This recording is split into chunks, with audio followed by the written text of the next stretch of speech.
রাসূল যে যুগে জন্ম নিয়েছিলেন সেই যুগে আমরা শুনেছি মদের কারবার হতো, মদের বোতল নিয়ে তারা বসে থাকতো, জেনা ছিল, সুদের কারবার ছিল।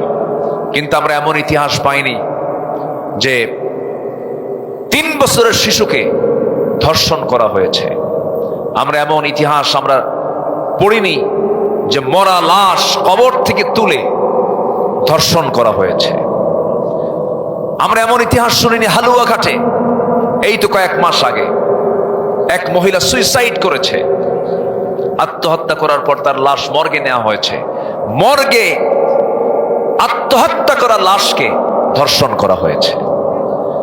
একটা মানুষকে মেরে একটা সাবেক সাংসদ, যদি অনির্বাচিত, অবৈধ, আমি বিগত 16 বছর এই প্রেক্ষাপট জুলাই আগস্টের পরে, জুলাই আগস্টের আগ পর্যন্ত 2008 থেকে নিয়ে 2024 সাল পর্যন্ত যত পার্লামেন্টারিয়ান ছিল আমি তাদেরকে বৈধ পার্লামেন্টারিয়ান বলি না। ঠিক কিনা বলেন? বলি না কেন? দিনের ভোট রাতে শেষ, সোনার বাংলা সোনার দেশ। ঠিক কিনা বলেন? ওদের মধ্যে এক এমপি কালীগঞ্জে বাড়ি, তাকে মারা হলো কেমন করে, কলকাতায় নিয়ে যাওয়া হলো পরিকল্পিতভাবে। আমার দেশের লোকগুলো সেখানে গিয়ে তাকে মেরে একটা ফ্ল্যাটের ভিতরে হাড় মাংস, হাড়গুলোকে পৃথক করে, হাড় সরাইয়া দিয়ে মাংস পৃথক করে টুকরো টুকরো করে গোশতগুলোকে কমোডের ফ্ল্যাশে নিয়ে ফ্ল্যাশ করা হয়েছে। মানুষ কত জঘন্য হলে এবং কত পাশবিক হলে পরে এই আচরণ বান্দার দ্বারা প্রকাশ পেতে পারে। সেই জাতিকে ভালো করার জন্য পৃথিবীর কোন তন্ত্র মন্ত্র দিয়ে মানুষকে ভালো করা সম্ভব নয়। মানুষ ভালো হবে কার বিধান দিয়ে, কার আইন দিয়ে? বলেন বলেন কার আইন দিয়ে? কোরআনকে যারা শুধু নামাজের কিতাব মনে করেন, ধর্মের কিতাব মনে করেন, আমি মনে করব রাসূলকে যারা শুধু ইমাম মানবেন, রাসূলকে শুধু রোজার আদর্শে মানবেন, কিন্তু রাসূলকে রাষ্ট্রনায়ক মানবেন না, রাসূলকে সেনাপতি মানবেন না, খোলাফায়ে রাশিদের 30 বছরের শাসনকে যারা মানবেন না, সুলাইমান আলাইহিস সালামের গোটা পৃথিবীর তিনি রাষ্ট্র পরিচালনা করেছেন, পৃথিবীর শাসন করেছেন, এগুলো মানবেন না যারা, আমি মনে করি তারা নবীর উম্মত নন, তারা ভণ্ড, তারা প্রতারক। রাসূলকে মানতে হবে এক জায়গায় না সব জায়গায়? আসতে বলবেন না, এক জায়গায় না সব জায়গায়? সব জায়গায় মানতে হবে। আল্লাহ রাব্বুল আলামিন বলেন, মা আতাকুমুর রাসূলু ফাখুযুহু ওয়া মা নাহাকুম আনহু ফান্তাহু। রাসূলকে আংশিক মানা যাবে না, রাসূল যা নিয়ে এসেছেন তা সব টোটাল মানতে হবে। কোরআন শুরু হয়েছে বা দিয়া, বিসমিল্লাহর বা, শেষ হলো ওমিন শাররি হাসিদিন ইদা হাসাদ। এই যে বা দিয়া শুরু হলো, দাল দিয়ে শেষ হয়ে গেল, এই যে বিশাল বড় কোরআনের ভিতর থেকে যদি কেউ একটা হরফও যদি অস্বীকার করে, কফ মানলাম না, সে কি ইমানদার না কাফের? কাফের হয়ে যাবে। একটা হরফকে যদি, একটা শব্দকে যদি কেউ অস্বীকার করে তার ইমান থাকবে না, সেখানে তো প্রশ্নই নাই। জীবন চলার পথ হিসাবে ইসলামকে সব জায়গায় মানতে হবে। ইসলাম মানার শর্ত হলো আল্লাহ দিয়ে দিয়েছেন, আংশিক মানার নাম ইসলাম নয়। আল্লাহ রাব্বুল আলামিন বলেন, ইয়া আইয়ুহাল্লাযীনা আমানু দুখুলু ফিস-সিলমি কাফা ওয়া লা তাত্তাবিউ খুতুওয়াতিশ শাইতান ইন্নাহু লাকুম আদুউম মুবিন। জোরে বলুন আল্লাহু আকবার। ঈমানদারেরা, তোমরা পরিপূর্ণরূপে ইসলামে দাখিল হয়ে যাও। আংশিক ঢুকবে, আংশিক ঢুকবে না, আমি আল্লাহ রাব্বুল আলামিন কবুল করব না। ফাতুমিনুনা বিবা'দিল কিতাবি ওয়া তাকফুরুনা বিবা'দ। আল্লাহ নিজে এক্সপ্লেন করছেন, আল্লাহ নিজেই ব্যাখ্যা করছেন, আংশিক মানার নাম ইসলাম নয়। আংশিক মানা যাবে না। জান্নাত লাভের জন্য কিছু কাজ আমাকে আপনাকে করতে হবে। মূল টার্গেট, মূল লক্ষ্য হলো আমরা বাবার পিঠা হারাতে চাই না। আমাদের বাপের পিঠা কোনটা বলেন? কি? নওগাঁ পত্নীতলা। আমাদের বাপের ভিটা কোনটা বলেন? একটু জোরে বলেন না ভাই, আর একটু জোরে বলেন, আমাদের বাপের ভিটা কোনটা বলেন? আমাদের আব্বা জান্নাতে ছিলেন, আমাদের বাবাকে বলেন, আমাদের বাবাকে আমরা বনি আদম, আমরা কি? আমরা আদমের সন্তান। ওয়ালাকাদ কাররামনা বনি আদম, ওয়ালাকাদ কাররামনা বনি আদম, আমরা সব বনি আদম। তো আল্লাহ পাক আমাদেরকে প্রথমে জান্নাতে রেখেছিলেন, চলে আসছে দুনিয়ায়, আমরা আবার বাপের ভিটায় ফিরে যাব। কেউ তো ইনশাআল্লাহ বললেন না। নামাজ না পড়লে হবে? হ্যাঁ, নামাজ না পড়লে হবে? একটা প্রশ্ন করব, বলুন তো, আমার দেশে নামাজি বেশি না ইমানদার বেশি? ভালো করে বলবেন, নামাজি বেশি না ইমানদার বেশি? ইমানদার বেশি। হ্যাঁ, নামাজ না পড়ি, ইমান ঠিক আছে। কি ঠিক আছে বলেন? ইমান ঠিক আছে। আবার মাঝে মাঝে আবুল সরকারের মতো বাউল ফাউল থাকলে তার কথাই নেই, ওদের নামাজই লাগে না। হ্যাঁ, খাজা দিল কর তাজা, ইসমে জালাল, গাজার কলকি খাওয়া হালাল। যেরকম নাউজুবিল্লাহ, এ আবুল সরকাররা এত বড় ফাজিলেরা, এত ফাউল, বাউল না ফাউল। আবার আরবিতে বাউল মানে হলো পেশাব, বাউল মানে কি? পেশাব। তো এই আবুল সরকার, সে একদিন দেখলাম, সেদিন সে বলতেছে যে আল্লাহ কোরআনে কয়েকবার নাচতে কইছে। কোথায়? কুল আউযু বিরাব্বিন নাস, মালিকিন নাস, ইলাহিন নাস। আর এটার পক্ষে ফরহাদ মাজহারদের মতো মানুষ ওদের পক্ষে কথা বলে। যারা এই সমস্ত বেফাস লোকের পক্ষে কথা বলে, তারা আরেক মানসিক রোগী, তারা, ঠিক কিনা? এগুলো বদমাইশ। টাঙ্গাইলে একটা আমদানি হয়েছে, টাঙ্গাইলে একটা আছে, সে বলে আমি কেন আমিন বলবো, আমি কেন মাফ চাবো, আমার তো কোনো গুনাই নাই। তাহলে বাংলাদেশে কিন্তু মানুষ রূপী কিছু ফেরেশতা আছে। টাঙ্গাইলে যাবেন, লতিফ সিদ্দিকী আছে, ও কয় আমার জীবনে কোনো গুনাই না, আমি আমিন কব কেন? এই সমস্ত কোরআন বিরোধী, ইসলাম বিরোধী, হজের বিরুদ্ধে কথা, নামাজের বিরুদ্ধে কথা, কোরআনের বিরুদ্ধে কথা, আল্লাহর বিরুদ্ধে কথা বলে, আজ পর্যন্ত কোন নাস্তিকের শাস্তি বাংলার জমিনে হয়নি। আমরা সামনের পার্লামেন্টে এমন আইন দেখতে চাই, আল্লাহ রাসূলকে যারা গালি দেবে, ফাকতুরুহু, ইসলামের নির্দেশনা হলো তাকে হত্যা করা। এমন আইন আমরা বাংলার পার্লামেন্টে দেখতে চাই। সবাই রাজি আছেন তো ইনশাআল্লাহ? আল্লাহ কবুল করুন, জোরে বলি আমিন, আরো জোরে আমিন। সম্মানিত ভাইয়েরা, সম্মানিত বন্ধুগণ, জান্নাতে সবাই যেতে চাইতো নাকি? জান্নাতে যেতে হলে কোরআনের আলোকে জান্নাত প্রাপ্তির জন্য 15টা করণীয় আমি আজকে একটা একটা করে বলতে চাচ্ছি। আমাকে সময় দেবেন? সবাইকে সময় দিতে রাজি আছেন? উপজেলার নাম কি? স্বামীতলা নাই, সব পত্নীতলা। এ তো কামসারা এলাকায়, তালে তালে কোনো স্বামী টামি নাই নাকি? স্বামী আছে না নাই? তো ঢাকায় আছে স্বামীবাগ। কি বাগ? স্বামীবাগ আছে। আর এখানে কি তলা? পত্নীতলা। তাহলে ঢাকার স্বামীবাগ আর নওগাঁর কি? পত্নীতলা। স্বামীও লাগবে, পত্নীও লাগবে। ওয়াখলাকনাকুম আজওয়াজা, আমি তোমাদেরকে জোড়ায় জোড়ায় সৃষ্টি করেছি, বলি আলহামদুলিল্লাহ। তাহলে বয়ফ্রেন্ডও লাগবে, গার্লফ্রেন্ডও লাগবে। দেখছেন ঠিক কয়? এই যুবকরা কি কইলে ঠিক? এটা ঠিক? এটা ঠিক না, এটা ব্যাঠিক, এটা অবৈধ, ইল্লিগাল। ইল্লিগাল রিলেশন যেখানে থাকবে সেখানে কোনোদিন রহমত থাকতে পারে না। আর স্বামী স্ত্রীর এটা হচ্ছে লিগাল মাওয়াদ্দাতুন ওয়া রাহমা, এখানে ভালোবাসাও থাকবে, রহমতও থাকবে। আর বিয়ে বহির্ভূত সম্পর্কে ভালোবাসা ক্ষণিক থাকতে পারে, রহমতের চুল পরিমাণ কোনো ছোঁয়া সেখানে থাকবে না। সম্মানিত ভাইয়েরা, আমরা 15টা করণীয় আজকে একটা একটা করে শিখে যাব। অনেক লম্বা আলোচনা, অনেক বড় প্যান্ডেল করা হয়েছে,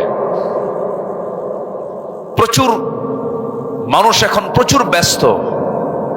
মাঠে ধান কাটছে মানুষ, এবং মানুষ ক্লান্ত এখন। এটার একটা আমার মনে হয় প্রভাব। আমি প্রথম মধুইল অঞ্চলে মানুষের ঢল নামে মাহফিল, আলহামদুলিল্লাহ। তো আমরা আজকে একটু কেমন যেন একটা ব্যতিক্রম লক্ষ্য করছি, তবে হতাশার কোনো কারণ নেই।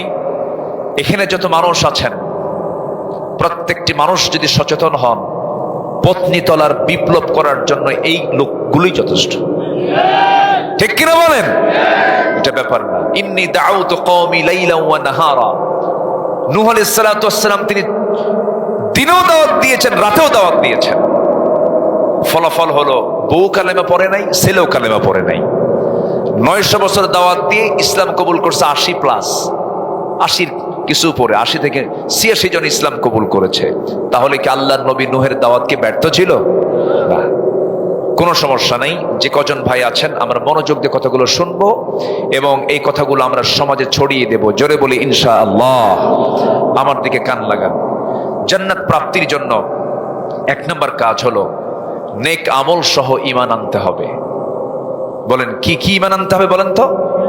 নেক আমল সহ ঈমান। আমার দেশে নেক আমল সহ ঈমান বেশি না শুধু ঈমান বেশি?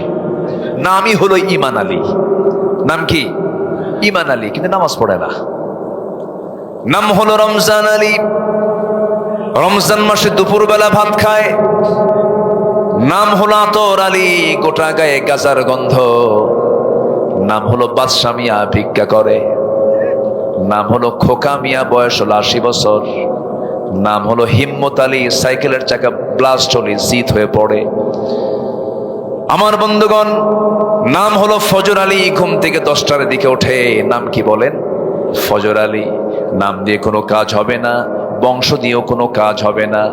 নাম দিয়ে যদি কাম হতো, নাম দিয়ে মানুষ অনেক কিছু করতে পারতো, কিন্তু নাম দিয়েও কাজ হবে না, বংশ দিয়েও কাজ হবে না। আমার নবীর বংশ কুরাইশ, সূরা কুরাইশ নামে একটা সূরাও আছে। আবু লাহাব, আবু জেহেল এদের বংশের নামটাও কি বলেন? কুরাইশ। একই বংশের মানুষ আবু লাহাব। আমার নবীর রক্ত আবু তালেব, এই যে বিশাল বিশাল পরিচয় তাদের। আমার নবীর আপন চাচা আবু তালেব হয়েও লাভ হলো না। ইব্রাহিম আলাইহিস সালাতু ওয়াস সালামের নিজের পিতা আজর হয়েও লাভ হলো না। নূহ আলাইহিস সালাতু ওয়াস সালামের ছেলে কেনান হয়েও লাভ হলো না। লূত আলাইহিস সালামের স্ত্রী হয়েও লাভ হলো না। কারণ তাদের কোনো মূল্য হবে না আল্লাহর আদালতে। কারণ বংশ দিয়া, টাকা দিয়া, পয়সা দিয়া, সম্মান সম্ভ্রম দিয়ে কোনোদিন আল্লাহর কাছে মূল্যায়ন হবে না। আল্লাহর কাছে মূল্যায়ন হবে ইন্না খালাকনাকুম মিন যাকারিন ওয়া উনসা ওয়া জাআলনাকুম শুউবান ওয়া ক্বাবাইলা লিতাআরাফু ইন্না আকরামাকুম ইনদাল্লাহি আতকাকুম। জোরে বলুন আল্লাহু আকবার। আল্লাহর কাছে সম্মান হলো সেই বান্দার সবচেয়ে সম্মানিত যে বান্দা আল্লাহকে বেশি ভয় করে, যে ব্যক্তির নাকি ঈমান আছে, নেক আমল আছে। আল্লাহ সুন্দর করে 3টা জায়গায় বলছেন। এক জায়গায় বলছেন কি দেখেন, ইন্নাল্লাযীনা আমানু ওয়া আমিলুস সালিহাতি লাহুম জান্নাতুন তাজরি মিন তাহতিহাল আনহার যালিকাল ফাওজুল কাবীর।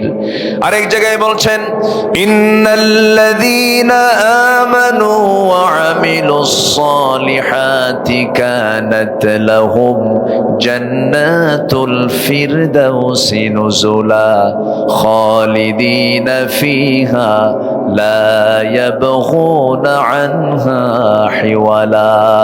জোরে বলুন আল্লাহু আকবার। ঈমান যারা আনবে, নেক আমল যারা করবে, তাদের জন্য 8টা জান্নাতের 1 নম্বরের জান্নাত আমি জান্নাতুল ফিরদাউস তার জন্য বরাদ্দ করব। স্থায়ীভাবে সেই জান্নাতে সে থাকবে। এবং আরেকটা আয়াতে সূরা বুরুজের শেষের দিকে আল্লাহ রাব্বুল আলামিন বলছেন, ঈমান এবং নেক আমল যারা করবে আমি তাদের জন্য এমন জান্নাত রেখে দেব যার নিচ দিয়ে নহর প্রবাহিত। জোরে কোন সুবহানাল্লাহ। দুধের প্রস্রবণ, মধুর প্রস্রবণ, পানির প্রস্রবণ, শরাবের প্রস্রবণ সেখানে থাকবে।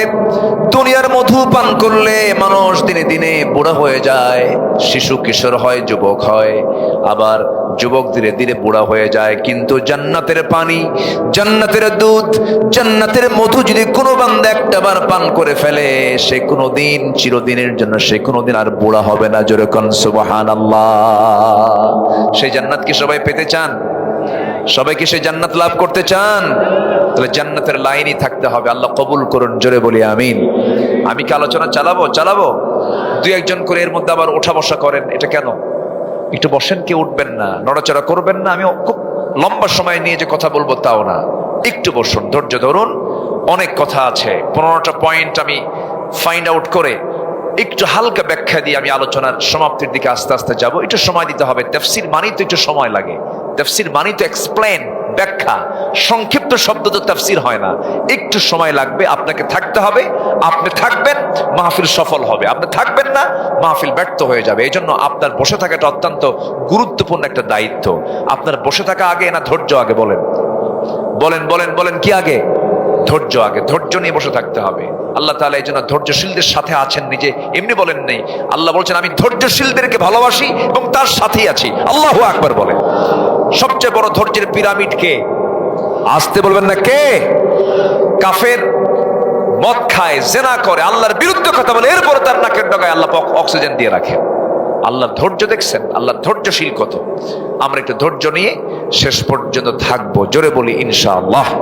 আল্লাহ কবুল করুন, জোরে বলি আমিন। তাহলে আমরা সেই ঈমানটাকে নেক আমল সহ মজবুত করব, জোরে বলি ইনশাআল্লাহ। ঈমানদার কি হিংসা করতে পারে? আসতে কয়, ঈমানদার হিংসা করতে পারে? আমাদের সমাজে কি হিংসা আছে? অনেকে চুপচাপ আছে। এলাকায় হিংসা আছে? হিংসা হয়? আমাদের মধ্যে হিংসা হয়? দেখেন আওয়াজ এত কমে গেল, মনে ফেরেশতা বসে আছে সব। হিংসা বলেন তো, হিংসা টিংসা হয় কিনা বলেন? আসে। হিংসা আনা যাবে না। আল্লাহ তাআলা হিংসাকে কত জঘন্য গুনাহ বলেছেন যে আল্লাহ তাআলা দোয়া করতে বলছেন ওমিন শাররি হাসিদিন ইযা হাসাদ। হিংসুকের হিংসা থেকে আল্লাহ তোমার কাছে পানাহা চাই, আশ্রয় চাই। হিংসা খুব মারাত্মক, ভয়ঙ্কর, নিজের নফসের জন্য, নফসের ক্যান্সার এটা। আমরা হিংসা করব না, জোরে বলি ইনশাআল্লাহ। হিংসা যদি করি সব নেক আমলগুলো শেষ করে দিবে। ক্বালা ইয়াকুম ফিল হাসাদ ফাইনাল হাসাদা ইয়াকুলুল হাসানাত কামা তাকুলুন নারুল হাতাব। হিংসা করবেন সব শেষ হয়ে যাবে। আমি একটা উদাহরণ প্রায় দেই। এক বেচারি বিয়ে করতে যাবে।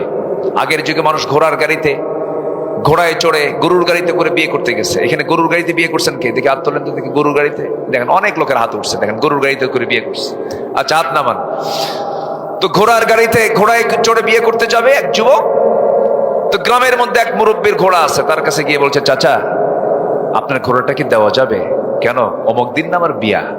কিন্তু চাচার খুব রাগ ছিল এই যুবকের উপরে, রাগ ঝাড়ছে সেদিন। সবাই ঘোড়া দিল, তোরে ঘোড়া দেবো না, যা। যুবকটা মন খারাপ করে বাড়িতে আসছে, রূপক অর্থে বলছি আমি। তো যুবকটা বাড়িতে এসে সবে কদর আসছে সামনে, সবে কদরের দিন মসজিদে গেছে। রাতে মসজিদে গিয়ে নামাজ কালাম পইরা, তাহাজ্জুদ, তারাবি সব নামাজ কালাম শেষে শেষ মোনাজাতে হাত তুলে দোয়া করতেছে, আল্লাহ আজকের এই বরকতময় রাতে আমার জন্য কিচ্ছু চাওয়া নাই, আমি আমার জন্য কিচ্ছু চাই না, তোমার কাছে আমার শুধু একটা চাওয়া, বুড়ার যেন ঘোড়া মরে। বুড়ার যেন কি মরে? ঘোড়া মরে। এই দোয়া করে বাড়িতে চলে আসছে। বাড়িতে এসে দেখে মার চোখে পানি। মা তুমি কান্দো কেন? কে বাবা তোর গরু মরছে। কি মরছে বলেন তো? গরু মরছে। তাহলে দোয়া কবুল হয়েছে কিনা এখন? কিন্তু মালাকুল মউত গেছে ঘোড়ার কাছে না গরুর কাছে? কার গরু? বলেন কার গরু? হিংসা করবেন নিজে জ্বলবেন। যার জন্য হিংসা করা হচ্ছে তার কিচ্ছু হবে না। হিংসুক হিংসার যন্ত্রণায় মরে, যার জন্য হিংসা করা হয় সে আল্লাহ তাআলা তাকে টেনে উপরের দিকে তুলে নেন। আল্লাহু আকবার। আমরা হিংসা করব না, জোরে বলি ইনশাআল্লাহ। হিংসা মুক্ত হৃদয় বানাবো, দেখবেন আপনার হৃদয়ে কোনো যন্ত্রণাও থাকবে না, অসুখও থাকবে না। জমি কিনে একজন, আরেকজনের ঘুম হয় না, খেলে মাথা তাবড়ায় আর কয় হাই রে হলোটা কি? আছে না নাই বলেন তো? আছে না নাই? টেনশন করে না। আমরা হিংসা করব না, ইমানকে ফ্রেশ রাখবো, জোরে বলি ইনশাআল্লাহ। ইমানটাকে টিকে রাখবো। আমরা ইমানটাকে কি করব? টিকে রাখবো। ইমান কিন্তু খুব খুব স্পর্শকাতর বিষয়। ইসবিহু মুমিনান ওয়া ইউমসি কাফিরান। সকালবেলা ইমান আছে, বিকেলবেলা ইমান নাই। একটা কথা ভাইজানের আমার কাছে খুব দামি মনে হয়েছে, সেটা হলো ফেরাউন যে ইসলাম বুঝতো, আমার দেশের মুসলমানরা সেই ইসলাম বোঝে না। বাস্তব একটা কথা। ইউবাদদিলা দীনাকুম, আয়াত পড়েছি, আপনার কথাটা নতুন করে আপনি ফাইন করে আপনি ডিসপ্লে করলেন, খুব সুন্দর হয়েছে, আলহামদুলিল্লাহ। ফেরাউন দ্বীনের ব্যাখ্যা বুঝতো, এই আয়াত প্রমাণ করে। কিন্তু আমার দেশের মানুষ দ্বীনের ব্যাখ্যা বোঝে না। ইমান কি, ইমানটা কি বোঝে না। মাত্র একটা বিড়ির প্যাকেটে ইমান বিক্রি করে ফেলে। চোর, ও জানে এই লোকটা চোর, একে সমর্থন দিলেও রাস্তার টাকা চুরি করে খাবে, এরপরও তার সমর্থন দেয়। ও যে চুরি করবে সে চুরির একটা গুনার আমলনামা তোর আমলনামায় যাবে। কথা কি বুঝতেছেন? আন তুআদ্দুল আমানাতি ইলা আহলিহা ওয়াল্লাযীনা হুম লিআমানাতিহিম ওয়া আহদিহিম রাউন। ঈমানদার তো তারাই যাদের ওয়াদা আমানত ঠিক থাকে। যেরকম সুবহানাল্লাহ বলি ইনশাআল্লাহ। আমার বন্ধুগণ, ঈমান যার আছে তার সবই আছে, ঈমান যার নাই তার কিচ্ছু নাই। আপনি নেক আমল করলেন, ঈমান নাই, কাজ হবে না। বিল গেটস আমেরিকার ধনকুবের একজন বিশাল বড় ধনাঢ্যশালী ব্যক্তি, সে তার সম্পত্তির বিশাল একটা অংশ সমাজ কল্যাণমূলক দাতব্য জায়গায় সে দান করে দিয়েছে, বিভিন্ন জায়গায় সে দান করে দিয়েছে। এত বড় কোটি কোটি টাকার দানবীর হওয়ার পর আল্লাহর কাছে তার কোনো মূল্য নাই, কারণ তার দান আছে কিন্তু তার মধ্যে কি নাই? আসতে বলবেন না, কি নাই? ঈমান নাই। আবার ঈমান আছে, ঈমানের দাবি করছে কিন্তু ঈমানের কোনো গুণ নাই, 7টা গুণ তার মধ্যে পাওয়া যায় না। ঈমানদারের গুণগুলো তার মধ্যে অনুপস্থিত, তাকে আপনি কেমন করে ঈমানদার বলবেন? আল্লাহ এই সমস্ত বান্দাগুলোকে মাঝে মাঝে ফাসিক বলেছেন, মাঝে মাঝে মুনাফিক বলেছেন, মাঝে মাঝে জালিম বলেছেন। তারা জালিম কখনো ঈমানদার হয় না, ফাসিক কখনো ঈমানদার হয় না। আমার বন্ধুগণ, আমার দেশে মুসলিম নামদারি মুশরিকও আছে না নাই? মুশরিকও আছে, কাফেরও আছে, বহু আছে, কিন্তু দাবি করছে আমি ঈমানদার না। ঈমান আনতে গেলে ভালো করে ঈমান আনতে হবে। ইয়া আইয়ুহাল্লাযীনা আমানু আমিনু আহাসিবান নাস আন ইউতরাকু আন ইয়াকুলু আমান্না ওয়া হুম লা ইফতানুন। ঈমান অত্যন্ত গুরুত্বপূর্ণ একটা বিষয়। আমরা ঈমানের যত্ন নেব, জোরে বলি ইনশাআল্লাহ। ঈমান যেন কখনো নষ্ট না হয়, ঈমান যেন ছোবেরা না নিয়ে যায় শয়তান। আল্লাহ রাব্বুল আলামিন বলেন, ওয়াল্লাযীনা আমানু ওয়া লাম ইয়ালবিসু ঈমানাহুম বিযুলমিন উলাইকা লাহুমুল আমনু ওয়া হুম মুহতাদুন। যে ঈমানদার তার ঈমানকে জুলুমের দ্বারা আবৃত করবে না, জুলুম আই শিরক, শিরকের দ্বারা আচ্ছাদন করবে না, এই সমস্ত বান্দাগুলো নিরাপদে থাকা বান্দারাই হেদায়েত প্রাপ্ত বান্দা। এই জন্য আমার বন্ধুগণ, আল্লাহ তাআলা আরেক জায়গায় বলছেন, ও বান্দারা তোমরা জেনে রেখে দাও, ইন্নাল্লাযীনা ক্বালু রাব্বুনাল্লাহু সুম্মা ইসতাকামু তাতানাজ্জালু আলাইহিমুল মালাইকা আল্লা তাখাফু ওয়া লা তাহজানু ওয়া আবশিরু বিল জান্নাতিল্লাতী কুনতুম তুআদুন। জোরে বলুন আল্লাহু আকবার। নিঃসন্দেহে যারা বলবে আমার রব আল্লাহ এবং এই কথার উপরই যে বান্দা টিকে থাকবে, তাদের জন্য আল্লাহ রাব্বুল আলামিন জান্নাতের ওয়াদা করেছেন।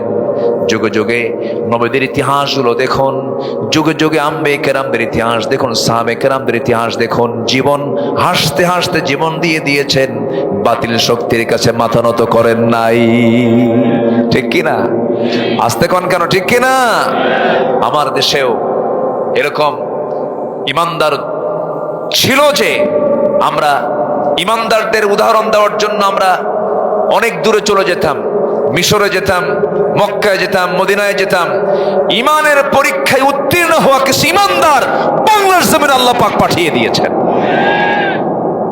সম্মানিত ভাইয়েরা, সম্মানিত বন্ধুগণ, আল্লামা সাঈদ রাহিমাহুল্লাহ 2009 সালে আমার জীবনের ফার্স্ট হজের সফর, আর আল্লামা সাঈদ রাহিমাহুল্লাহর লাস্ট হজের সফর। ওই সময় উনি হজে গিয়েছেন। নতুন সরকার তখন, অবৈধ সরকার তখন গঠন হয়, ট্রাইব্যুনাল গঠন হচ্ছে, টিপাইমুখীবাদের আন্দোলন চলছে, টিপাইমুখীবাদের বিরুদ্ধে আন্দোলন চলছে। ঠিক সেই সময় উনি হজে গিয়েছেন রয়্যাল গেস্ট হয়ে। আল্লাহ পাক আমাকেও নিয়েছিলেন। তো আমরা তাকে বললাম, হুজুর দেশের অবস্থা খুবই খারাপ, শোচনীয়, গেলেই আপনাকে গ্রেফতার করতে পারে। উনি মুস্কি হাসি মেরে বললেন, সাইদি পালায় থাকে না। আমার দেশের জনগণ, আমার কর্মী, আমার দেশের মানুষ সেই দেশে পড়ে থাকবে। একই চেতনা, একই আদর্শ লালন করে সেই কর্মীগুলোকে তুই আমি পালায় থাকবো, এই চরিত্র সাইদির হতে পারে না। উনি জানতেন আমাকে গ্রেফতার করা হবে। এরপরও দেশে এসেছেন। তার মৃত্যুর রাতের আগের মুহূর্তটাও ছিল কান্না না হাসি? বলেন কান্না না হাসি? হাসি। ইমানদারদের কিছু সিমটম এগুলো। একটা মুহূর্তের জন্য তিনি কখনো অসন্তুষ্ট ছিলেন না। আমি খুব কাছ থেকে আমি কিছু ফিল করেছি তার কিছু বিষয়গুলো। আজ থেকে 25 বছর আগে তিনি বলেছিলেন, গাছের গোড়ায় নাড়া দেব, মামু বাড়ি দিল্লি গিয়ে পড়বা। কথার ওয়েট দেখেছেন এবং আল্লাহ তাআলার কবুলিয়াত দেখেছেন। এই ঠিক একই শব্দ চয়নের পুরো বাস্তব রূপ আল্লাহ পাক ফুটিয়ে তুলেছেন। কলকাতায় যায় নাই, ত্রিপুরায় যায় নাই, আগরতলায় যায় নাই, আসামের গুয়াহাটি পড়ে নাই, ইউপিতে পড়ে নাই, রাজস্থান চেন্নাই কোথাও পড়ে নাই, শ্রীলঙ্কা নেপাল ভুটান কোথাও পড়ে নাই, বোনের বাড়ি লন্ডন যায় নাই, বিয়ে বাড়ি আমেরিকাও পড়ে নাই, সোজা মামু বাড়ি দিল্লি গিয়ে পড়েছে। সম্মানিত ভাইয়েরা, সম্মানিত বন্ধুগণ, আমরা বাঁচবো কয়দিন? বাঁচবো, মরেই তো যাব। জীবন কয়টা? অতএব মরতেই যখন হবে, আমরা ইমানি হালাত নিয়ে ইমানটাকে লালন করে আমরা মরতে চাই।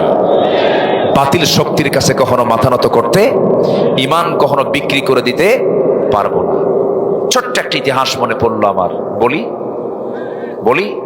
দুটো ইতিহাস মনে পড়লো দুজন সাহাবীর। এক সাহাবীর বাড়ি হলো মক্কা এবং মদিনার ঠিক মাঝখান বরাবর। এই ছেলে, কি বসো। রাগ করলেন নাকি আপনারা? এটা কিন্তু ধমক না, এটা হচ্ছে মোহাব্বত। বাচ্চা দুধ খেতে চায় না, অথবা বাচ্চা ওষুধ খেতে চায় না, জ্বর 100 ডিগ্রি হয়ে গেছে, মা কি করে? বাবা খা, বাবা এই ওষুধটা খা, বাবা খা, বাবা খা, খায় না। ওই যে দাঁত শক্ত করে ধরে আছে, মুখে নিতেই চায় না ওষুধ, তখন মা কি করে? 2 হাত আর 2 পা ধইরা শক্ত করে ধরে মুখের মধ্যে নখ ঢুকাই দিয়া কয় খা। এর মানে কি? এটা কি মোহাব্বত কম না বেশি? হ্যাঁ। মোশনটা দেখে যেন আবার মন খারাপ করেন না। আমি মোহাব্বতে বলছি, উঠবেন না, একটু বসেন। মাহফিলের সৌন্দর্য আমরা টিকে রাখি, আল্লাহ কবুল করুন, জোরে বলি আমিন। সম্মানিত ভাইয়েরা, মক্কা এবং মদিনার ঠিক মাঝখান বরাবর তার বাড়ি। নাম হচ্ছে আব্দুল্লাহ। নবীজির দাওয়াত পেলেন, টকবকে যুবক, সুন্দর চেহারা। নবীর দাওয়াত পেয়ে কালিমা পড়লেন। সুবহানাল্লাহ বলবেন না? অথচ আবু জেহেলের বাড়ি নবীর থেকে কয় মাইল দূরে? হ্যাঁ, সাথেই বাড়ি, কিন্তু কালিমা জোটে নাই। কোথাকার সালমান আল ফারসি, পারস্যের মানুষ, কত দূর থেকে সে রাসূলকে চিনে কালিমা পড়লেন, লা ইলাহা ইল্লাল্লাহ। অনেকে কয়, হুজুর কপালটা খুব ভালো হতো যদি নবীর যুগে জন্ম হতো, নবীকে দেখতাম, আমার ঈমান আনতাম, কি সুন্দর হতো। এরকম অনেকে গল্প করে না? তখন আমি বলি, তুই যদি আবু জেহেল হইতি। কি কথা বলছিস? তুই যদি আবু জেহেল হইতি তাহলে কি হতো? না, আমরা উম্মতে মুহাম্মাদি, আমাদের সম্মান অনেক। বলি আলহামদুলিল্লাহ, জোরে বলি আলহামদুলিল্লাহ। সবচাইতে কোন উম্মতের দাম বেশি? উম্মতে মুহাম্মাদের দামটা সবচাইতে বেশি। এবং উম্মতে ওয়াসাতাল লিতাকুনু শুহাদা আলান নাস। আল্লাহু আকবার বলেন। সম্মানিত ভাইয়েরা, তুই যুবক ইসলাম কবুল করলেন। বাপটা মারা গেছে জন্মের আগেই। চাচার নিয়ন্ত্রণে তিনি মানুষ হয়েছেন। চাচার কাছে সংবাদ চলে গেছে আব্দুল্লাহ নাকি দিন থেকে বের হয়ে গেছে, মানে ধর্ম থেকে বের হয়ে গেছে, মানে কি তাদের ধর্ম বাদ দিছে। বলল, শুনলাম আব্দুল্লাহ কি জানি কি করছো, বাপদাদার ধর্মে নাকি চুনকালি মেরেছ। বলতেছে, না, বাপদাদারটাই ভুল ছিল, আমি সঠিক পথে আসছি। সুবহানাল্লাহ বলবেন না? বাপদাদাটা কি ছিল? ভুল ছিল, আমি যেটা আসছি এটাই হলো রাইট। আল্লাহু আকবার বলেন। চাচা বলতেছে, শোনো, এত কিছু বুঝি না, বাদ দিতে হবে। আমাদের ঐতিহ্য সম্মান নষ্ট করা যাবে না। আমাদের একটা মানুষ সম্মান আছে, হাসবুনা মা ওয়াজাদনা, আছে না একটা আয়াত আছে না, যে আমার বাপ দাদা যা চলে করে গেছে এটাই যথেষ্ট। সঙ্গে সঙ্গে আব্দুল্লাহ বলছে, চাচা আমি আপনাকে কালিমার দাওয়াত দিতে চাই, আপনিও কালিমা পড়েন, আমি আপনাকে খুব ভালোবাসি। আব্দুল্লাহর চাচা খেপে গিয়ে বললাম, আব্দুল্লাহ তুই আমাকেও এরকম করে প্রভাবিত করতে চাচ্ছিস? তুই কি জানিস তোর এই অপরাধের ফলাফল কি হতে পারে? কে চাচা বলেন? তোর সমস্ত সম্পত্তি কওমের সব লোককে ডেকে নিয়ে জোর করে নিয়ে নেব। উনি মুস্কে হাসি মেরে বললেন, চাচা শুধু সম্পদ নেওয়ার হুমকি দিচ্ছেন আপনি? চাচা শুনে রাখেন, গোটা দুনিয়ার সব সম্পদ যদি আমার হাতে তুলে দিয়ে বলা হয় তোমাকে এটা দিলাম, ঈমান ছেড়ে দাও, আল্লাহর কসম করে বলি গোটা দুনিয়া সব দিয়ে দেব, কিন্তু আমি আমার ঈমানকে কখনো বিকিয়ে দেব না। চাচার রাগ দেখে কে থাপ্পড় মেরে জমিনে ফেলে দিল, ফেলে দিয়ে রক্তাক্ত অবস্থা করে ফেললো, জামা টেনে ছিঁড়লো, এমনকি পরনের লুঙ্গিটা পর্যন্ত খুলে নিয়ে তাকে ঘর থেকে ধাক্কা মেরে বের করে দেওয়া হলো। মার দরজায় গিয়ে নক করছেন, মা দরজা খুলো। দরজা খুলেছেন, সঙ্গে সঙ্গে বলছে, মা আমার দিকে তাকায়ও না, আমার দিকে তাকালে তুমি আমাকে উলঙ্গ দেখতে পাবে। আমার চাচা আমাকে উলঙ্গ করে ঘর থেকে বের করে দিয়েছে, ঈমান এনেছেই শুধু একটা অপরাধে। সঙ্গে সঙ্গে মাকে লক্ষ্য করে বলছেন, মা দেখো তো ঘরের মধ্যে কোনো চাদর আছে কিনা, একটা কাপড় আছে কিনা। এক খণ্ড কাপড় দেওয়া হলো, কোনো মতো সতর্কটা ঢাকলেন, ঢেকেই বলছেন, আমার মা আমার জন্য দোয়া করো, পৃথিবীর কোনো দরবার ভাল লাগে না, আমি আমার নবীর দরবারের দিকে রওনা দিলাম। প্রচন্ড শীতকাল, ঠান্ডার ভিতরে তিনি রওনা দিয়েছেন, নবীর দিকে লক্ষ্য করে রওনা দিয়েছেন। মদিনায় পৌঁছে গেলেন, নবীর দরজায় গিয়ে নক করলেন, দরজা খোলা মাত্রই উলঙ্গ দেহ দেখলেন, গায়ে কোনো কাপড় চোপড় নাই, পরনে হালকা একটা কাপড় দিয়ে কোনো মতো সতর ঢাকা আছে, কিচ্ছু বললেন না রাসূল। ভিতরে ঢুকে সুন্দর দুইটা জুব্বা হাতের মধ্যে করে নিয়ে এসে বলছেন, আব্দুল্লাহ তাড়াতাড়ি কাপড়টা পরো, ঠান্ডায় তুমি অসুস্থ হয়ে যাবা। বিস্তারিত শুনলেন, এটার কারণ কি কি হয়েছিল সব শোনার পরে বলছেন, আব্দুল্লাহ তোমার চাচা তোমাকে বস্ত্রহীন করে উলঙ্গ করে ঘর থেকে বের করে দিয়েছে, আর বিশ্বনবী তার পছন্দের জুব্বা তোমাকে দান করেছে। জোরে বলেন সুবহানাল্লাহ। মনটা তার ভরে গেল, খুব আনন্দিত হলেন।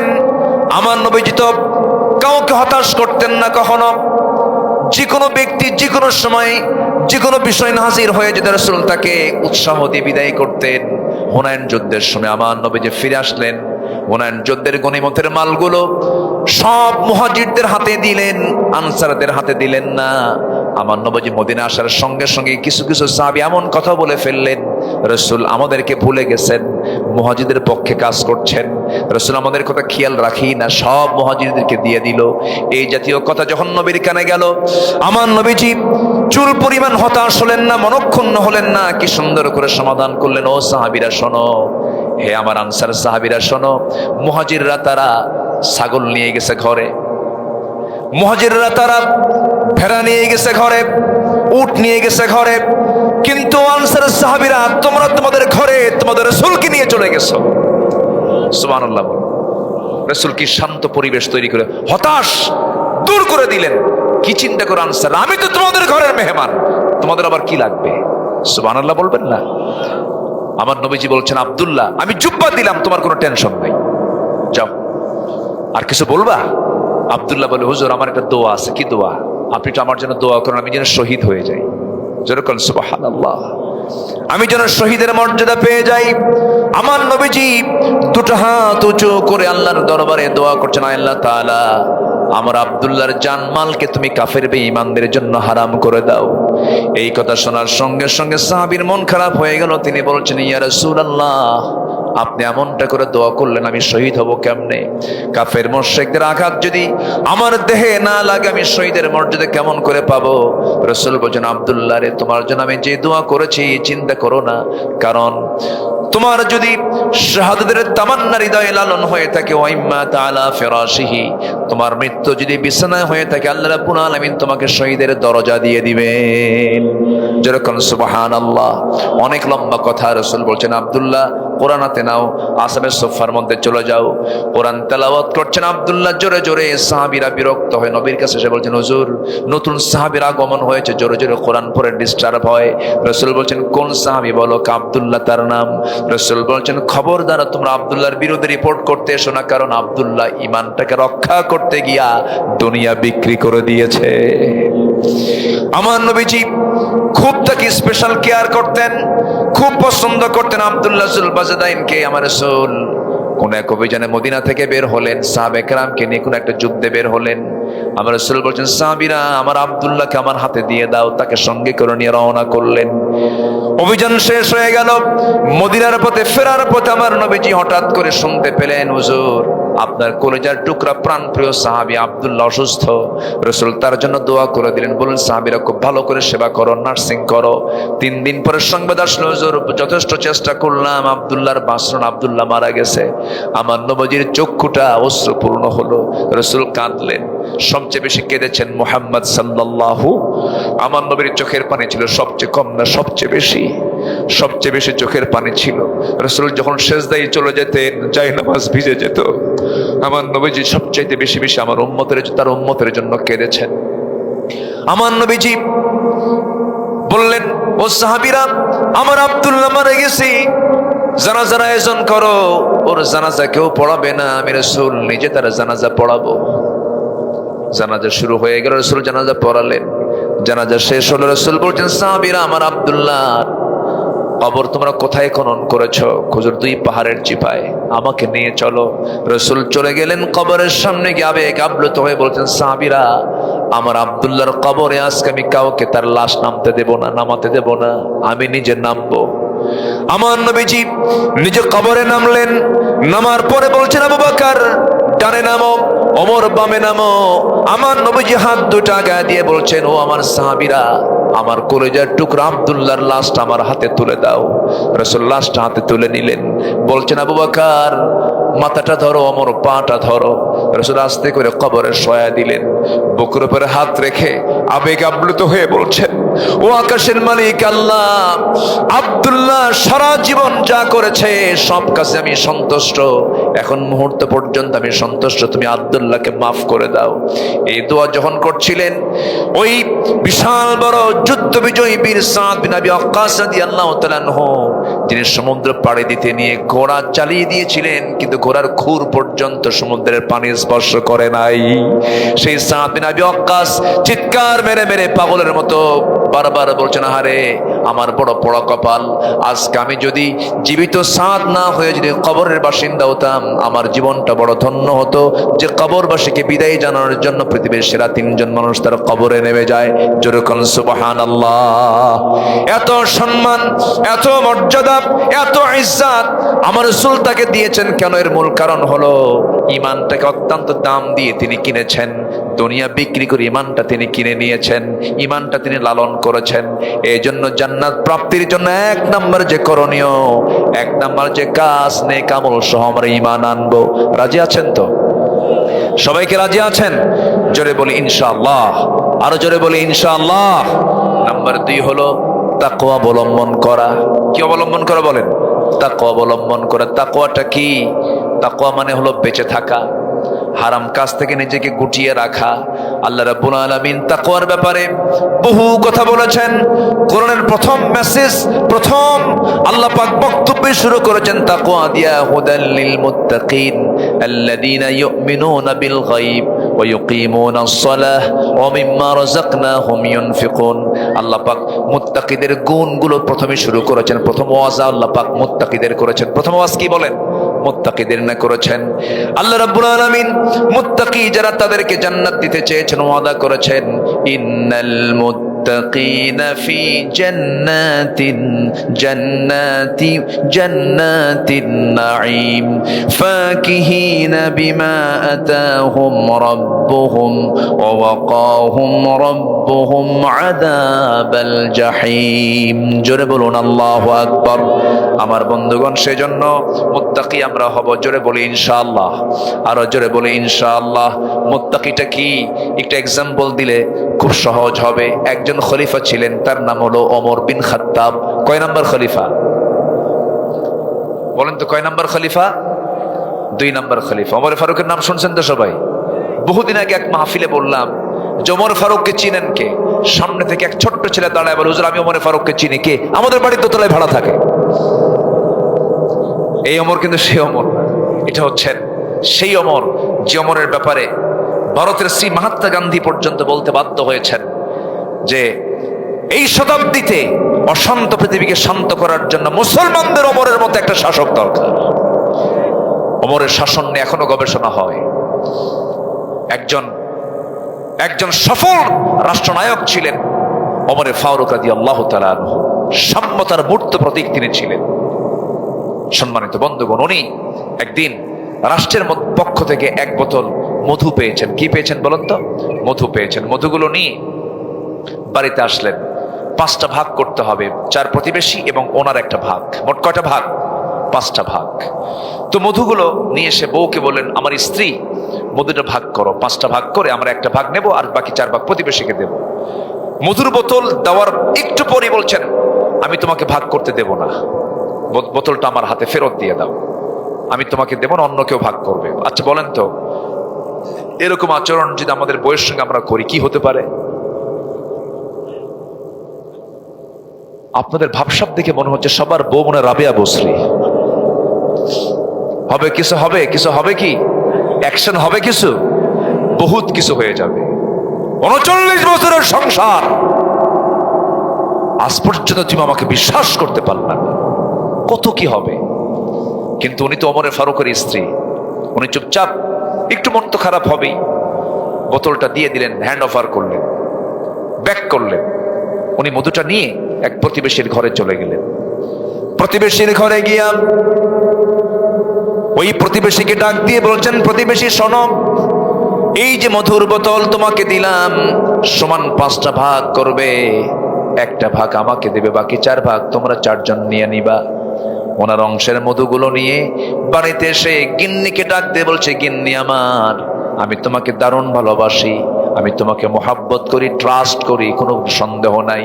আমার সন্তানগুলো তুমি লালন পালন করো, আমি রাষ্ট্র দেখি, তুমি পরিবার দেখো, সন্তানগুলো দেখো, তোমার বিশাল অবদান আমার পরিবারে আছে। আমি তোমাকে সন্দেহ করে মধুর বোতলটা আমি তোমার হাত থেকে নেই নাই, কিন্তু নিয়েছি কেন? তুমি যখন মধু ভাগ করতে যাবে সমান ভাগে ভাগ হবে, কিন্তু মধু তো তরল জিনিস, মধু ভাগ করতে নিয়া ওই তরল জিনিস হাত দিয়ে যখন ভাগ করতে যাবে, কিছু অংশ হাতে 1 ফোঁটা হোক, 2 ফোঁটা হোক, 3 ফোঁটা হোক, মধু তোমার হাতে লেগে যাবে। এই 2 ফোঁটা 3 ফোঁটা মধু, এই অংশটুকু আমাদের ভাগে বেশি আসুক এটা চাই নাই মনে করে মধুভোগের দায়িত্ব আমি অন্যের কাঁধে চাপায়া দিয়েছি। এটার নাম তাকওয়া। এটার নাম কি বলেন? তাকওয়া। ওমরে ফারুক বসে আছেন, রাষ্ট্রের কিছু খেজুর এসেছে কার্টুন ভরা, সেই কার্টুন ভরা খেজুরের মধ্যে ওমরে ফারুকের ছোট্ট ছেলে, ছোট্ট বাচ্চা, নাবালক সন্তান হাত দিয়ে খেজুর একটা তুলে নিয়ে মুখের মধ্যে তুলে নিয়েছেন। ওমরে ফারুক করলেন কি, ছেলেকে, সন্তানকে জোর করে টেনে নিয়ে মুখের মধ্যে নখ ঢুকায় সেই খেজুরটা বের করে দিয়ে বলছে, মার সন্তান, মার কোলে যা, মা সন্তান মার কোলে যা।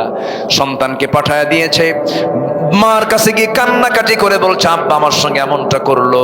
কিছুক্ষণ পর খলিফা নিজে ঢুকলেন, স্ত্রী বলছেন, স্বামী আমার, আমরা তো খেজুরের অংশ পাবোই, ভাগের একটা অংশ আমরা পাবো, সেখান থেকে নয় 1টা 2টা খেজুর কম নিতাম। সন্তানের মুখ থেকে খেজুর তুলে নেওয়ার কি দরকার ছিল, বের করে নেওয়ার কি দরকার ছিল? ওমরে ফারুক বলছেন, স্ত্রী আমার, মন খারাপ করবে না, মন খারাপ করবে না, আমার তো সন্তানের প্রতি দরদ আছে, কিন্তু যে খেজুরটা সে মুখে নিয়েছিল ওই খেজুর যে আমার ভাগে আসবে তার গ্যারান্টি কি? সুবহানাল্লাহ বলা যাবে না ভাই? এটার নাম তাকওয়া। এটার নাম কি বলেন? তাকওয়া। ওমরে ফারুক রাদিয়াল্লাহু তাআলা আনহু রাতের বেলা জনগণকে দেখতে গেছেন। হঠাৎ করে রাতের আধারে নীরব পরিবেশে ছোট্ট একটা কুড়ে ঘর থেকে 2টা মহিলার গুনগুন গুনগুন করে মুকালামা, কনভারসেশন আসতেছিল, কথোপকথন হচ্ছিল, মা মেয়ের সঙ্গে গল্প চলছিল। মা বলছে, মেয়ে আমার, দিনের বেলা যে দুধ পেয়েছি সেই দুধ এত কম হয়েছে, দুধ বিক্রি করে বাজার হবে না, পানি মিক্স করো, পানিটা এখানে দিয়ে দাও। এবার মেয়ে বলছে, মা এটা আমার দ্বারা সম্ভব না, কারণ ওমরের শাসন মারাত্মক, ভয়ঙ্কর শাসন, কোনো ক্রমেই জানতে পারলে বিশাল বড় শাস্তি হয়ে যাবে, এটা আমার দ্বারা সম্ভব না। এবার মা বলছে, ওমরের প্রশাসন তো এই জায়গায় কেউ দেখবে না, অন্ধকারে পানি দিবা। এবার মেয়ে বলছে, মা, ওমরের প্রশাসন নয় না দেখলো, কিন্তু আমার আল্লাহ তাআলা এই তো অপকর্ম দেখতে পাবেন, আমার দ্বারা সম্ভব হবে না।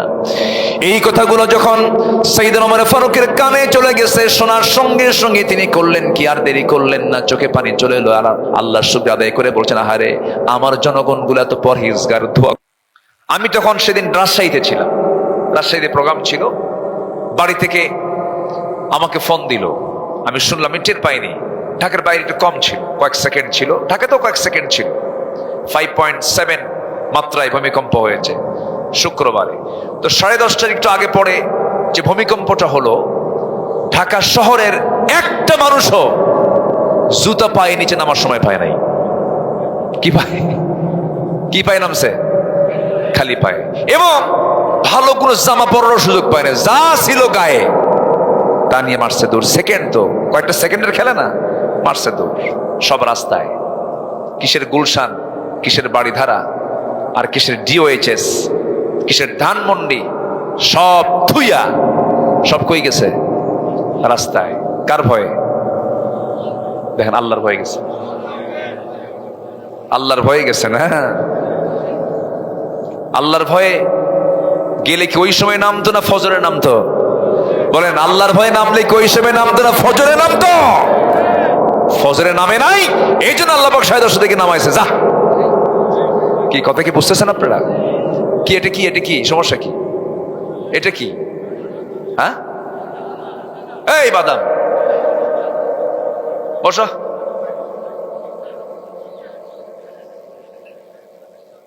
কি মুশকিল, ওর মধ্যে ঢুকছে এটা নিয়ে। এরা কি নামাজের মধ্যে কি বাদাম নিয়ে ঢোকে নাকি? এটা ইবাদতের জায়গা না, এটা বসেন, এটা ইবাদত তো, এটা কোরআনের দর্শ চলছে। এই বাদামওয়ালা, ওখান থেকে কোনো নড়াচড়া হবে না, কিন্তু ওখানে বসে বসে থাকেন, চুপ করে বসে থাকেন। আমার দিকে তাকান, কষ্ট পাচ্ছেন মনে হয় আপনারা। আমি খুবই খুশি আপনাদেরকে পেয়ে, আলহামদুলিল্লাহ। আপনারা অত্যন্ত বিনয়ী মানুষ, বলি আলহামদুলিল্লাহ। ফজর নামাজ হবে তো? সবার কি ফজর হবে? ফজর হবে? কোথায় হবে ফজর? একটা প্রশ্ন করি, বলুন তো, আমার দেশে কোন ওয়াক্তে সবচাইতে মুসল্লি মসজিদে কম? বলেন কোন ওয়াক্তে? আর সবচাইতে মানুষ বেশি থাকে, বেশি মানুষ থাকে যে ওয়াক্তে, সেটা কোন ওয়াক্ত? বাড়িতে থাকে। বাড়িতে কোন ওয়াক্তে মানুষ বাড়িতে বেশি থাকে? এখনো বোঝেন নাই না? বলতেছেন না ইচ্ছে কইরা? বলেন, কোন ওয়াক্তে সবচেয়ে কম মুসল্লি পাওয়া যায়?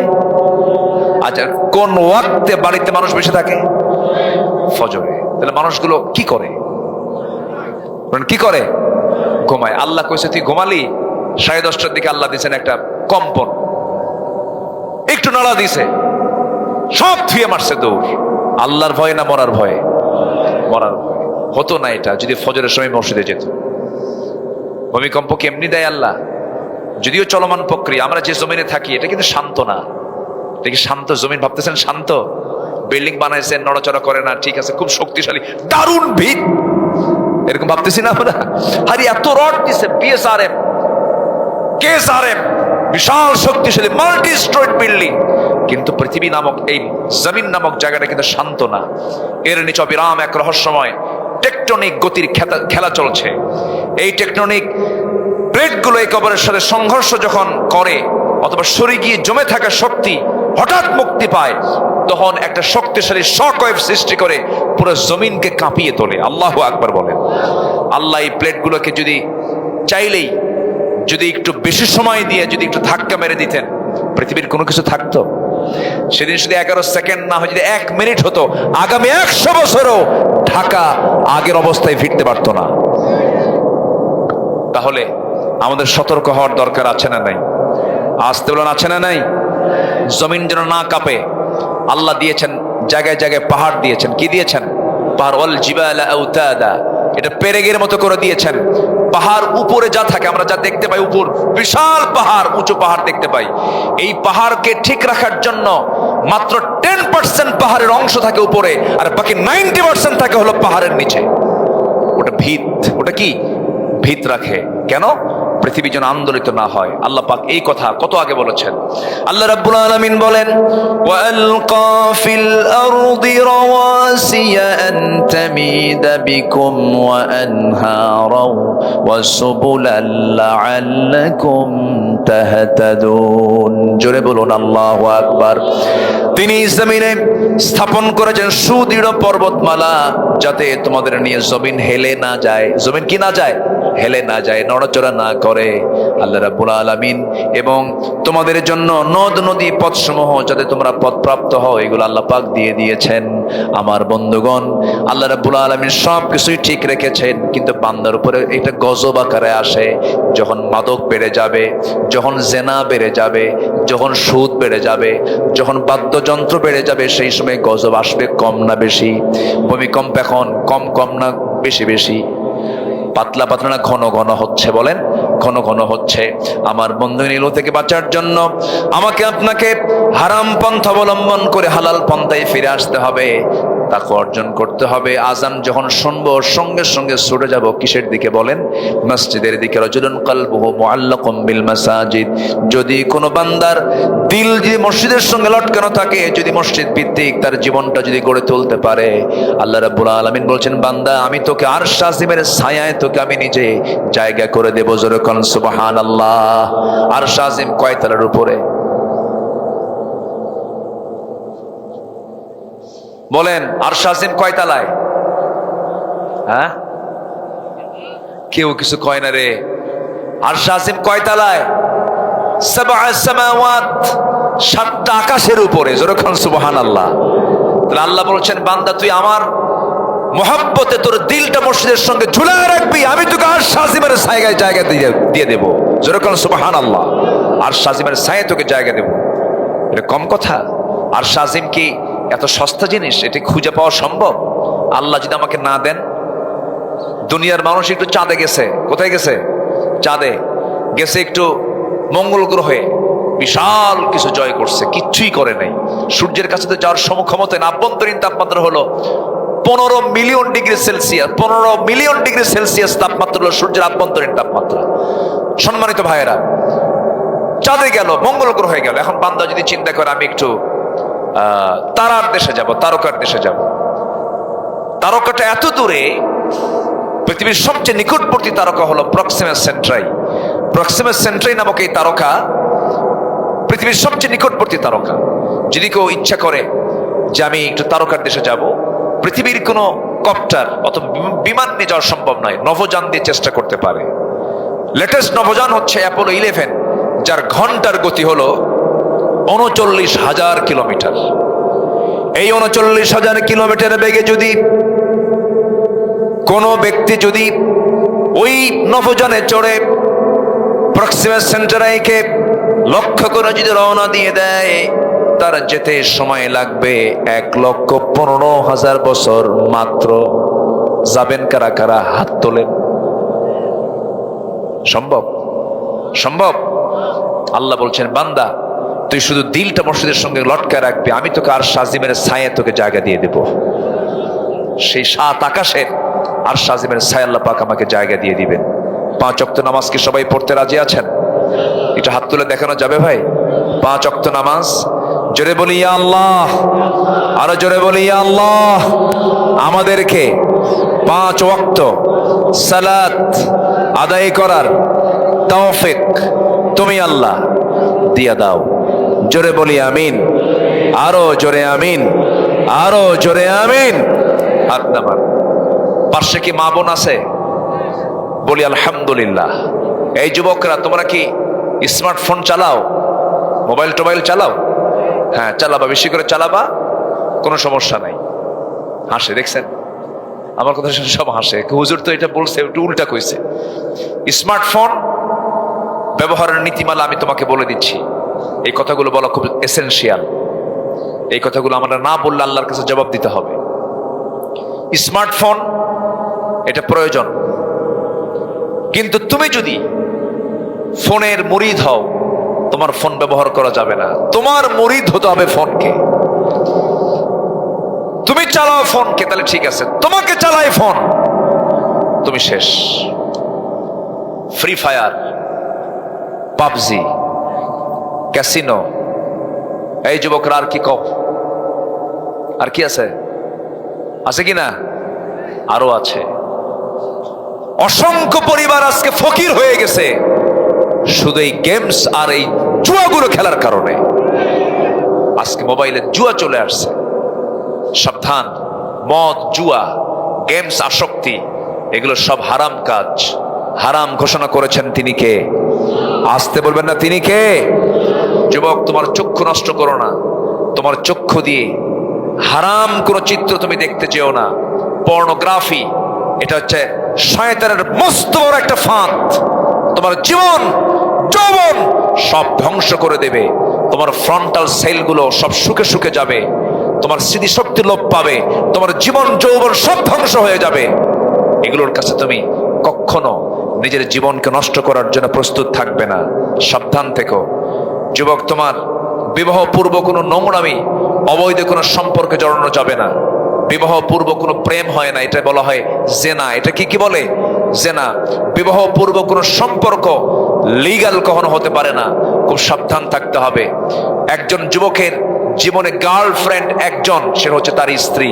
বয়ফ্রেন্ড, গার্লফ্রেন্ড মুসলমানদের সভ্যতা নয়, এটা মুসলমানদের চরিত্র নয়। আবার যুবক আরেক যুবককে বলে, তোর কি গার্লফ্রেন্ড আছে রে? না তো। কিন্তু তুই তো মানুষই না, এরকম আছে না? তুই কি, তুই ব্যাকডেটেড, তুই দাদার যুগের মানুষ, একটা গার্লফ্রেন্ড নাই, তাহলে হলো? যুবক, এগুলো করবা না।